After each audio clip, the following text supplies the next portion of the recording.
Hello, everyone. You know, the only thing harder than following Sesame and Jeanette is to tell you that I'm a mom of a son who has autism. So to hear her speak and to see the material that they've developed, I can tell you firsthand how transformative their work has been in my life and to the people who love my son and growing their understanding of him.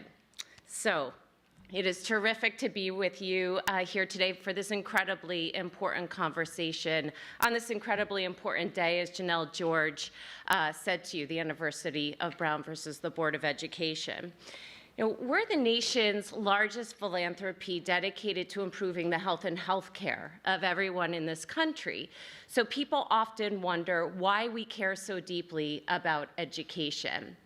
And it is because, and I know a lot of you know, but some of you might not, of the incredibly strong link between education and health. We know that the more educated you are, the healthier life you're going to live. We know that now having a high school diploma is predictive of having things like diabetes and heart disease and other diseases later on in life. And we know that this holds true across racial and ethnic lines as well, that educational attainment is predictive of life expectancy. But I also know that this is true personally. You know, I come from a family of teachers, some who are retired and some who are very actively engaged in the field. And they didn't need to hear this research to tell you that this was true. I think the teachers who are here today can attest to the fact that you see this connection between health and education every day play out in your classrooms. You know, but despite these well-established links, the health and education sectors struggle to work with one another. And the reality is that they're working with the same kids, the same families, and the same communities every day, and they're doing it towards the same goals to ensure that every child is successful and can thrive. You know, we know that raising achievement levels in education, preventing dropouts, and getting more kids into college will save lives, prevent disease, and save us healthcare costs moving into the future. And that the earlier we start, the better chance we have to make sure all children have what they need, physically, socially, emotionally, and yes, cognitively. But I know finding ways to reach across silos is really tough. In systems as complex as health and education, we are tackling enormous political, social, and economic challenges. But by coming together and creating a movement, which is what we are so interested in helping you all do, we can create opportunities for kids to set a new and better course for their future. And we've seen this in action. A few years ago, we redefined how we view health. We launched a new vision to build a culture of health in this country where everyone has the opportunity to live the healthiest life possible. It's a vision that recognizes that health is so much more than not being sick. It's about being well. It's about improving the systems that influence how healthy we are, like the quality of our schools, the safety and stability of our housing, and creating communities where there are open, safe spaces to live and play. It's about acknowledging that health is tied to where we live, learn, work, and play. That might be a statement you've heard before.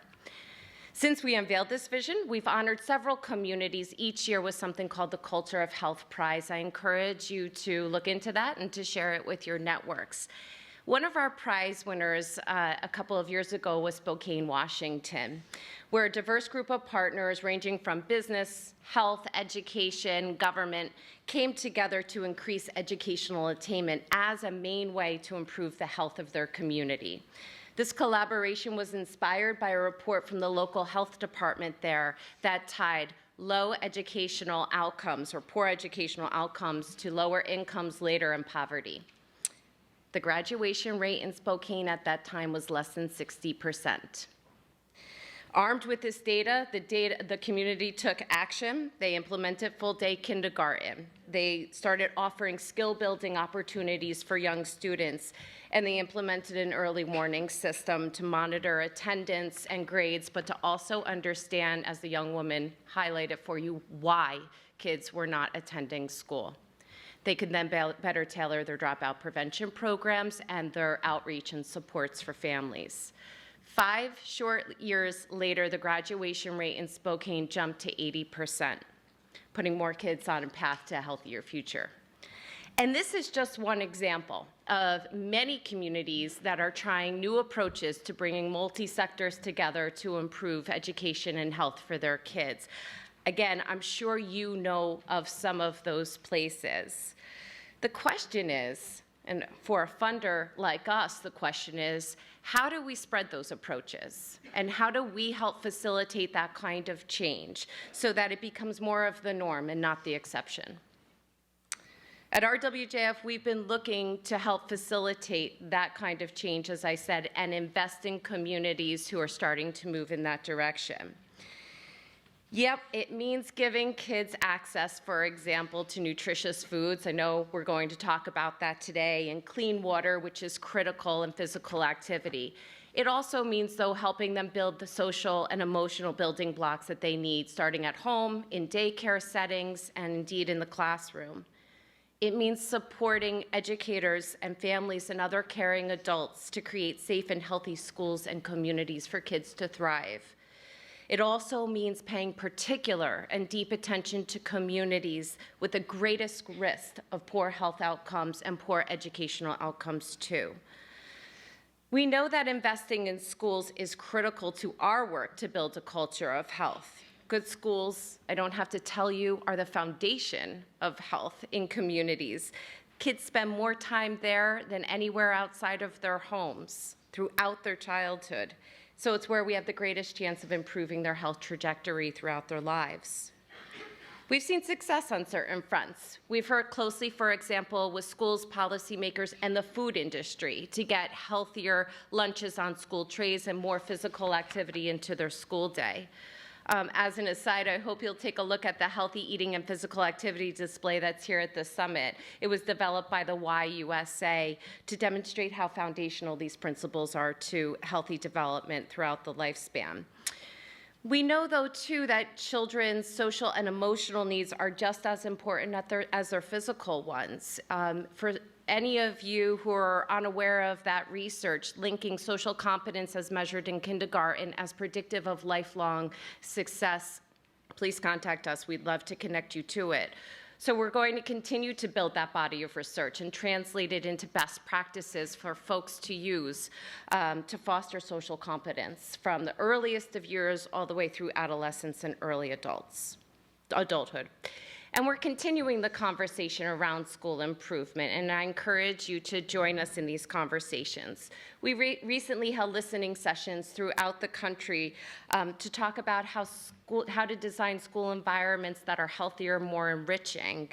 And we brought together school experts, health officials, parents, students themselves, very importantly, and teachers. And what they had to say to us was very illuminating about what a healthy school means to them. Yes, they brought up healthy eating and physical activity, but they also brought up very much, again, that was already mentioned, the importance of school climate, the importance of buildings and grounds that make students and staff feel safe and secure and energized and ready to learn. They brought up better supporting teachers so that they have what they need, not only to educate the students in their classroom, but to connect to the supports that they know their students desperately need, and their families too. And it's ensuring that families have what they need to make sure that their kids can achieve. Ultimately, it's about putting the child at the center of a network of supports where they can feel healthy, safe, engaged, and challenged. Now, I know there are no simple answers here, and if this seems very optimistic, it's because it is.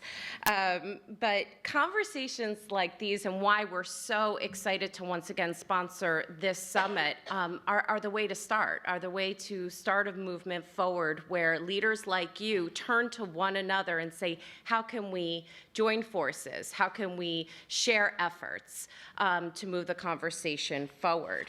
So I'm very much looking forward to meeting and talking with more of you today. You know, together we can give children a great education. All of our children deserve it. from early care and preschool all the way to college and beyond, but it's really not something any one of us or any funder can achieve on their own. We do need leaders like you to come together, tell us what you need, so that you can forge a new course to ensure that all children have that chance. So I'm looking forward to hearing from you, and thank you for being here.